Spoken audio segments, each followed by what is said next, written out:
This is Richard Rellis here in the Arizona Republican AZ Central newsroom with Allison Steinbach, and you have an interesting story out of a state legislative race in southern Arizona. Let's start at where it happened, in the Moms Demand Action Forum. Yeah, so this happened with an interesting statement that was made at a Moms Demand Action Forum for candidates running. Several candidates were from the Tucson area. Most of them were speaking in favor of gun control legislation, and then Bobby Wilson, a Republican candidate for state senate down in Legislative District 2, which is around Tucson, said that he thinks good guys with a gun is the best and only way to prevent gun violence. And he had a personal reason. Exactly. So he said he was once a good guy with a gun, and if not for him, he would no longer be here. The only way to stop a crazy madman from killing innocent people is you better have a good guy there with a gun. And please take your comments from you. When I was 18 years old, somebody was hell-bent on killing me in my sleep one night. At 3 o'clock in the morning, I woke up to find a rifle in my face, a semi-automatic rifle at that, and the bullets started flying. And I started diving for cover. I dodged 6 bullets before I managed to crawl under my bed, where I kept a loaded single shot. Mr. Wilson, sorry, if you finish that thought, we have to move on. Sorry. We're at 2 minutes and 30 seconds. Okay. And except for that single shot, I would be dead.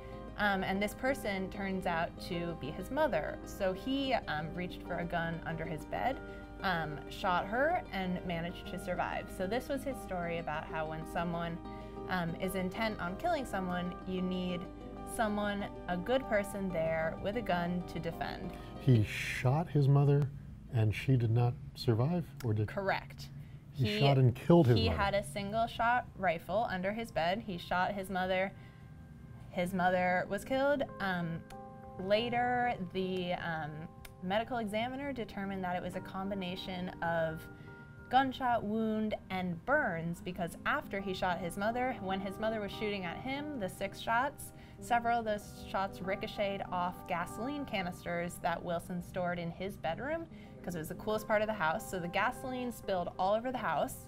When he then went to the phone to call for help after he shot his mother.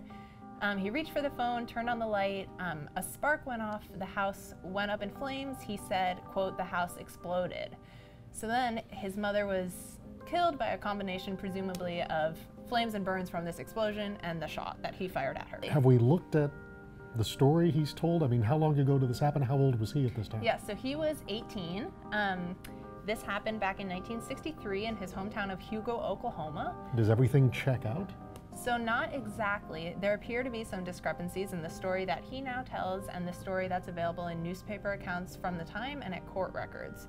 So court records at the time show that several days after the trial, several days after the charges, he was accused of, in fact, murdering both his mother and sister. His sister was also present.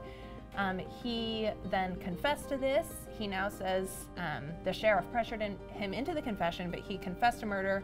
And then newspaper accounts say things, the story tells slightly differently in terms of what happened that night in the house. Has he talked to you, us, since that forum? So he has talked to me. I called him after the forum. We've spoken several times. He has told me the entirety of his story as he recalls it. Boy, fascinating yarn. The details are in the story. Yes. Thanks, and we'll be looking for more on AZ Central. Thanks, Richard.